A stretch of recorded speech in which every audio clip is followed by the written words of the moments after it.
어떻게 명절 잘 보내셨습니까? 우리 다시 한번 인사하겠습니다. 명절 잘 보내셨습니까? 예, 이번 추석은 3년 만에 거리두기가 해제된 상태에서 그렇게 명절을 보냈습니다. 그래서 저희도 서울에 계신 어머니 집에 가서 하룻밤 자고, 그리고 다음날 처갓집 양평에 들렸다가 오래간만에 못 만난 친척들을 만나고, 그러게 어젯밤에 돌아왔습니다. 여러분도 하나님의 은혜로 풍성한 그런 추석 보내셨으면 줄로 믿습니다. 여러분, 그런데 추석은 잘 보냈는데 우리가 지난 명절을 바로 앞두고 초강력 태풍 흰남노가 전국을 강타하고 지나가는 일이 있었습니다. 자, 이번 태풍은 제주를 지나서 그리고 경북의 포항과 경주를 관통하면서 큰 비와 또한 바람에 피해를 주고 동해 앞바다로 지나갔습니다. 여러분, 그나마 천만다행인 것은 뉴스마다 초강력 태풍이다, 역대급 최고의 태풍이다, 매미와 루사와 사라보다도 더 센 거다 라고 하는 그런 뉴스를 들어서 많이 걱정을 했는데, 그래도 그런 태풍보다는 상대적으로 피해가 덜 가고 지나간 것에 대해서 감사하게 생각을 합니다. 여러분, 이번 태풍이 지나가면서 여러분들이 기억에 남는 장면이 뭐가 있으신가요? 여러분, 기억에 남는 것 가운데 하나가 포항 지역에 400mm의 물폭탄이 떨어지던 그날에 시민들을 구조하기 위해서 해병대 장갑차가 투입되었던 장면입니다. 저는 뉴스 보면서 처음이지 않았나 생각이 들어요.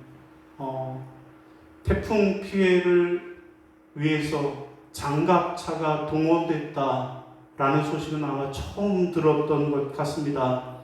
해병대 사령부는 해병대 1사단이 포항시 침수 지역 내 고립 예상 지역에 민간인 구조 작전을 위해서 장갑차와 고무보트 2대와 3대를 투입했다라고 밝혔습니다. 자, 이번에 해병대원들이 국민의 생명과 안전보호라는 군인 본연의 임무를 수행하기 위해서 최선을 다해준 것에 대해서 감사하는 그런 마음을 갖게 됩니다. 그런가 하면 태풍이 북상하던 그 비상 대기 시간에 공무원들이 술자리를 벌여서 논란이 되었습니다. 여러분, 뉴스 보도에 따르면 전남 여수 출입국 사무소 직원 14명이 태풍이 지나가는 전날 지역의 한 고깃집에서 단체 회식을 벌였고, 이들은 2-3시간가량 저녁 식사를 하면서 술자리도 함께 했다라는 것입니다. 여러분, 태풍이 지나갈 때 그때 해야 할 일이 무엇일까요? 사람의 생명을 구원하는 일일까요? 아니면 술파티를 했어야 할까요? 오늘 본문 말씀은 태풍을 만났을 때 사도 바울의 한 일에 대한 그런 말씀입니다. 여러분, 오늘 본문은 사도 바울을 태우고 로마로 가던 배가 큰 태풍 유라굴로를 만나서 배가 파선을 했다가 하나님의 은혜로 구원을 받은 이야기가 오늘 본문의 내용입니다.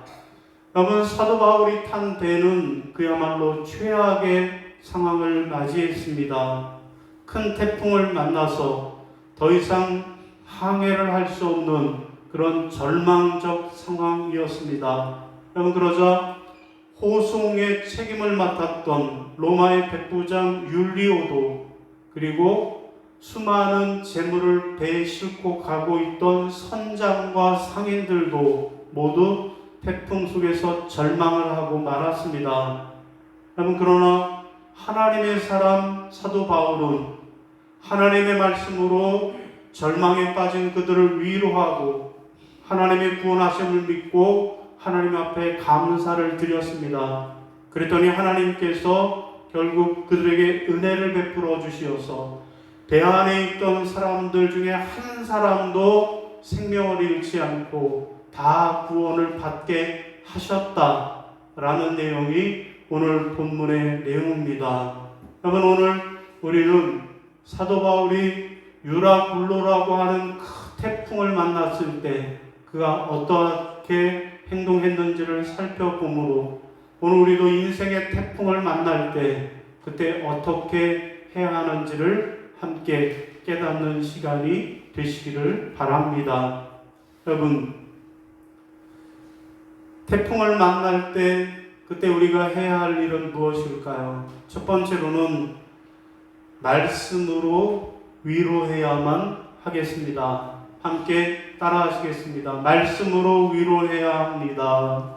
말씀으로 위로해야 합니다. 자, 우리 34절 같이 읽습니다. 시작.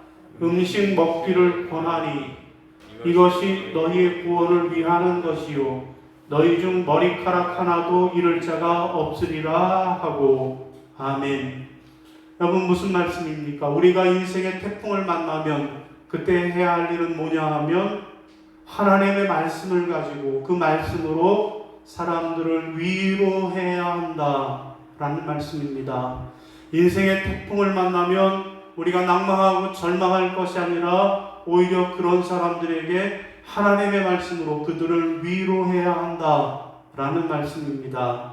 여러분, 바울은 지금 배 안에 있는 모든 사람들에게 음식을 먹으라고 그렇게 권면을 하고 있습니다.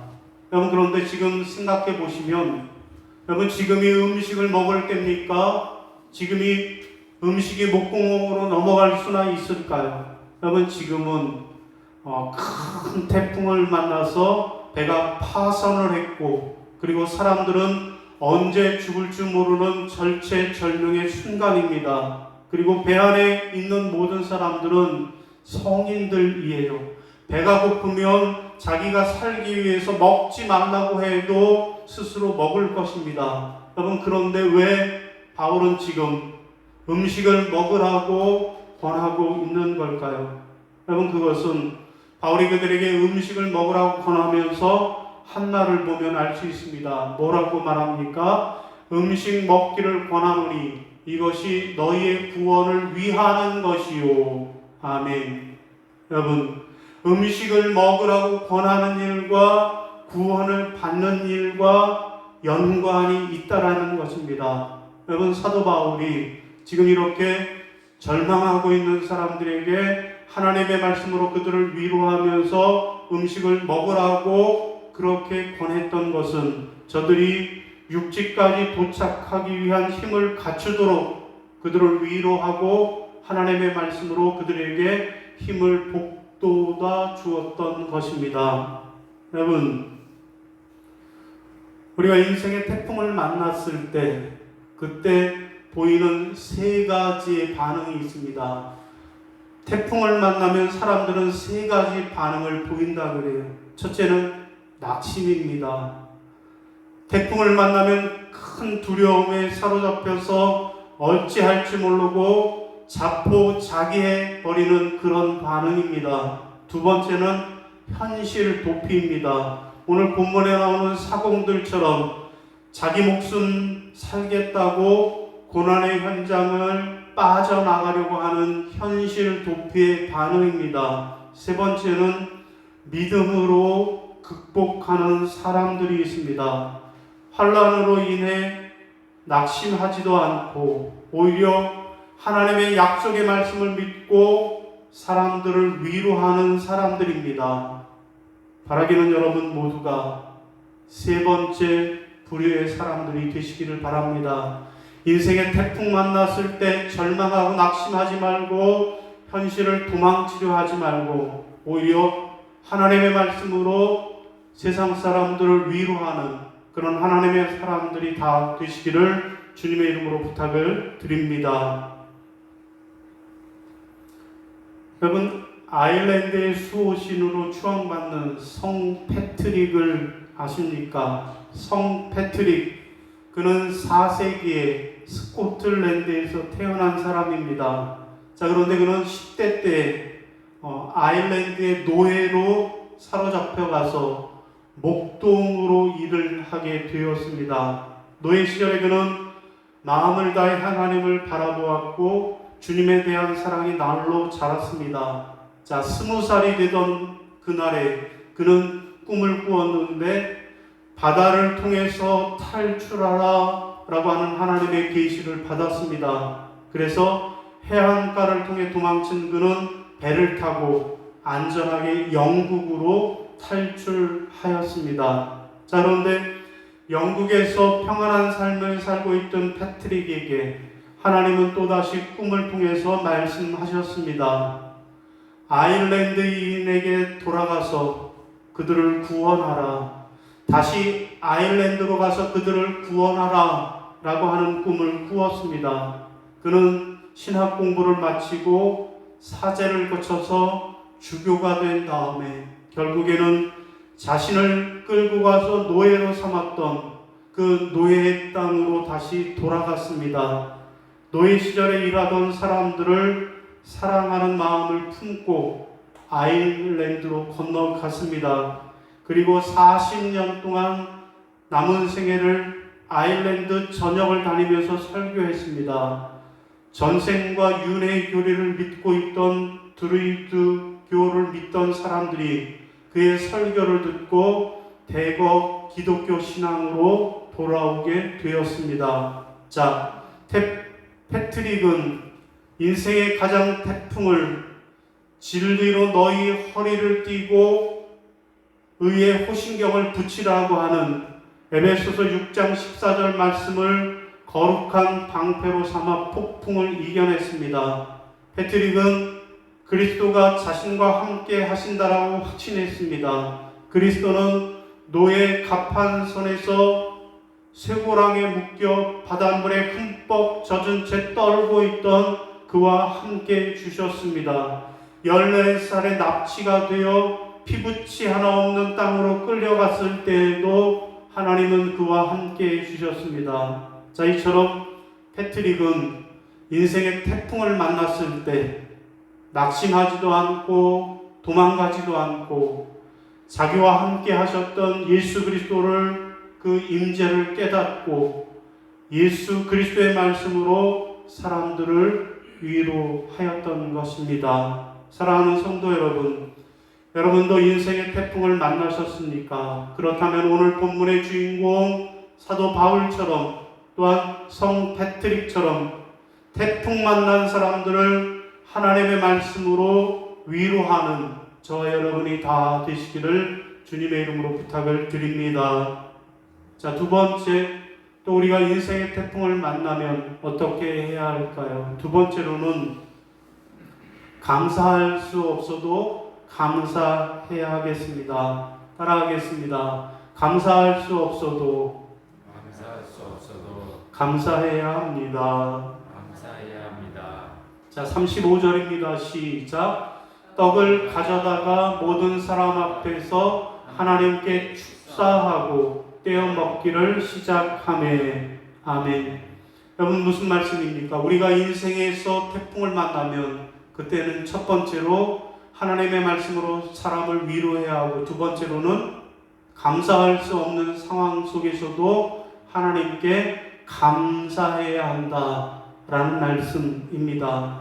여러분, 바울은 지금 배 안에서 언제 난파가 될지 모르는 그 배 안에서 떡을 가져다가 사람들 앞에 하늘을 우러러 축사하고 곧 감사의 기도를 하고 떡을 먼저 떼어 먹었습니다.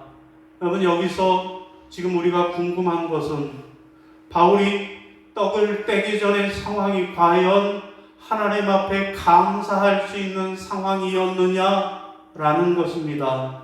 여러분, 우리가 알다시피 하나님께서 너희를 지키시고 보호하겠다라고 하는 음성을 들었지만, 그러나 지금 상황은 여전히 조금도 나아진 것이 없는 그런 상황이었습니다. 풍랑은 그대로 불고 있었고, 몸은 지칠 대로 지쳐 있었고, 거의 초죽음의 상태에 있었습니다. 곧 바울의 상황은 조금도 감사할 만한 상황이 아니었습니다. 여러분, 그런데도 불구하고 바울은 도저히 감사할 수 없는 그런 상황에서도 하나님께 감사를 드린 것입니다. 여러분, 그러면 과연 바울은 무엇에 감사했을까요? 약속하신 말씀대로 지켜주실 것을 믿고 하나님 앞에 감사했을 것입니다. 여러분, 이것이 진정한 신앙입니다. 여러분, 지금 일이 잘 안 풀리고 지금 일이 복잡하고 어려워도 하나님의 약속의 말씀을 믿고 감사를 드리는 것입니다. 자, 바울은 감사의 기도를 하고 먼저 떡을 떼어서 자기가 먼저 먹었습니다. 여러분, 그러자 그 다음 절인 38절에 보면, 36절에 보면 그들이 안심하고 받아 먹었다라고 말씀합니다. 여러분, 지금 풍랑이 일고 언제 죽을 수밖에 없는 그런 상황이었지만 바울이 그런 상황에도 떡을 떼서 먼저 하나님 앞에 감사하고 그랬더니 그 모습을 지켜보던 사공들이 용기를 얻고 그들도 떡을 받아 먹었다라는 말씀입니다. 사도 바울의 감사 바이러스가 사공들에게도 전염이 되었던 것입니다. 여러분, 그렇습니다. 여러분, 그리스도인들은 절망적인 상황 속에서도 감사 바이러스를 전파함으로 사람들에게 용기와 희망을 주는 사람들이 되어야만 할 것입니다. 여러분, 엘리자 에드먼드 히윗이라고 하는 분은 감사하는 믿음으로 고난을 극복한 사람입니다. 1887년 미국 필라델피아 어느 고등학교 교사로 일하던 그녀는 문제 아동을 상담하면서 문제를 일으킨 학생을 조용히 타이르고 있었습니다. 그런데 갑자기 이 학생이 자리에서 일어나서 휘잇을 널판지로 내려치기 시작을 했습니다. 자, 그 일로 휘잇은 척추를 다쳐서 평생을 장애를 가지고 살게 되었습니다. 오랫동안 상반신이 석고붕대에 감겨 있어서 대소변도 스스로 해결하지 못했고 육체의 고통으로 인하여서 힘든 시간을 보내게 되었습니다. 자, 치료 기간이 점점 길어지자 주님을 위해 살겠다라고 노력했던 자신의 극심한 그 고통을 주시는 하나님께 원망과 불평하는 마음으로 가득 차게 되었습니다. 자, 그러던 어느 날 한 흑인 여성이 흥얼흥얼 콧노래를 부르면서 병실을 청소하는 모습을 본 그녀는 그 순간에 짜증이 확 밀려왔습니다. 그래서 짜증 섞인 목소리로, 아니 이봐요, 아니 청소 따위 하면서 뭐가 그렇게 좋다고 흥얼거려요 라고 시비를 걸었습니다. 자, 청소를 하던 그 여성은 미소를 띤 얼굴로 이렇게 대답했습니다. 제 환경과 제 형편은 어렵지만 하나님께서 불평을 찬송으로 바꿀 수 있는 힘을 주셨으니 너무나 감사해요 라고 대답을 합니다. 자, 이 말을 듣는 순간 휘인은 수만 볼트 전기에 감정되는 듯 했습니다. 그 말 한마디가 불평으로 가득했던 휘잇을 부끄럽게 만들었습니다. 그리고 자신의 교만을 회개했습니다. 휘잇은 그 심정을 가지고 우리가 잘 아는 찬송가 370장 뭡니까? 주 안에 있는 나에게 딴 근심이 있으랴. 믿는 마음으로 주께 가오니 나를 영접하소서라고 고백을 했습니다. 그는 더 이상 낙심하여서 고난의 현장에 머물러 있지 않았습니다. 감사하는 마음으로 주님 앞에 나아갔고 주님께 매달렸습니다. 자, 그렇게 했을 때 주님께서는 그의 짐을 대신 져주시고 그녀에게 참된 안식과 평안을 허락해 주셨습니다. 사랑하는 성도 여러분, 여러분도 인생의 태풍을 만나셨습니까? 그렇다면 사도 바울과 휴잇이 태풍 속에서도 하나님께 감사하는 것처럼 여러분도 여러분의 인생의 태풍 속에서도 도저히 감사할 것이 없는 상황에도 하나님 앞에 감사하는 여러분이 되시기를 바랍니다. 여러분, 그러면 이렇게 인생의 태풍을 만났을 때 절망하고 낙심하지 않고 오히려 하나님의 말씀으로 사람들을 위로하고 도저히 감사할 수 없는 상황에도 하나님 앞에 감사했을 때 그때 하나님은 바울에게 어떻게 응답해 주셨을까요? 자, 하나님은 모든 일행들을 다 구조해 주십니다. 27장 44절입니다. 시작. 그 남은 사람들은 널조각 혹은 배 물건에 의지하여 나가게 하니 마침내 사람들이 다 상륙하여 구조되니라. 아멘. 여러분, 그렇습니다. 인생의 태풍을 만났을 때 그때도 하나님의 말씀으로 사람들을 위로하고 하나님 앞에 감사하는 자들에게는 하나님은 다 그들을 구원해 주시고 그들을 구조해 주시는 하나님이십니다. 자, 오늘 말씀을 정리하겠습니다. 여러분, 사도 바울이 유라굴로라고 하는 큰 태풍을 만났던 것처럼 우리도 인생을 살다 보면 때때로 인생의 태풍을 만날 때가 있습니다. 여러분, 그러면 그때 곧 인생의 태풍을 만날 때 그때 우리는 어떻게 해야 할까요? 첫 번째는 하나님의 말씀으로 사람들을 위로해야 하겠습니다. 두 번째는 감사할 수 없는 상황에도 하나님 앞에 감사해야 할 것입니다. 바라기는 여러분 모두가 사도 바울처럼 인생의 태풍을 만났을 때에도 하나님의 말씀으로 사람들을 위로하고 도저히 감사할 수 없는 상황에도 하나님 앞에 감사함으로 하나님의 구원받는 백성으로 그렇게 살아가시기를 주님의 이름으로 축원합니다. 예, 자리에서 일어나셔서 함께 찬양하시고 축도로 예배를 마치겠습니다.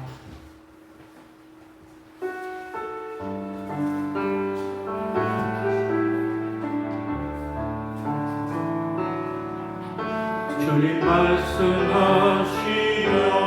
내가 나가리라.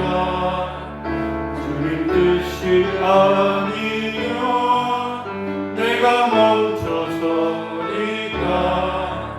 나의 가고 서는 것 주님 뜻에 있으니 오 주님 나를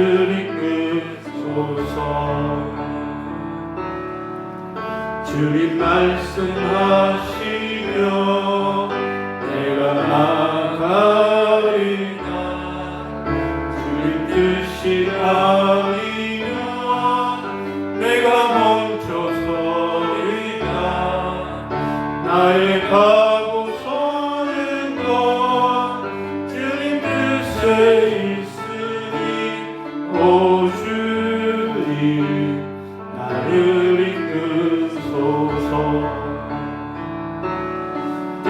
뜻하신 그곳에 나 있기 원합니다. 이끄시는 대로 순종하며 살리니 연약한 내 영혼 통하여 일하소서. 주님 나라와 그 뜻을 위하여 뜻하신 그곳에 나 있기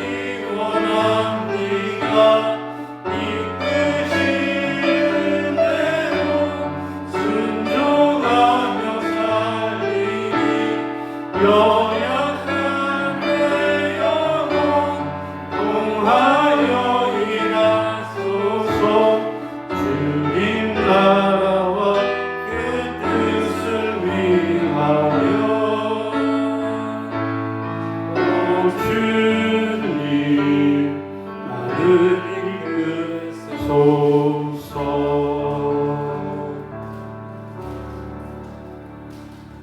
이제는 우리 주 예수 그리스도의 은혜와 아버지 하나님의 지극하신 사랑하심과 성령님의 교통하시고 인도하시는 은총의 역사가 사도 바울처럼 때때로 우리도 인생의 태풍을 만났을 때 그때 하나님의 말씀으로 사람들을 위로하며 도저히 감사할 수 없는 상황에도 하나님 앞에 감사함으로 하나님의 놀라운 구원의 은총을 체험하겠노라고 다짐하고 결단하는 모든 성도들 머리 위에 이제부터 영원까지 함께 하시기를 간절히 축원하옵나이다.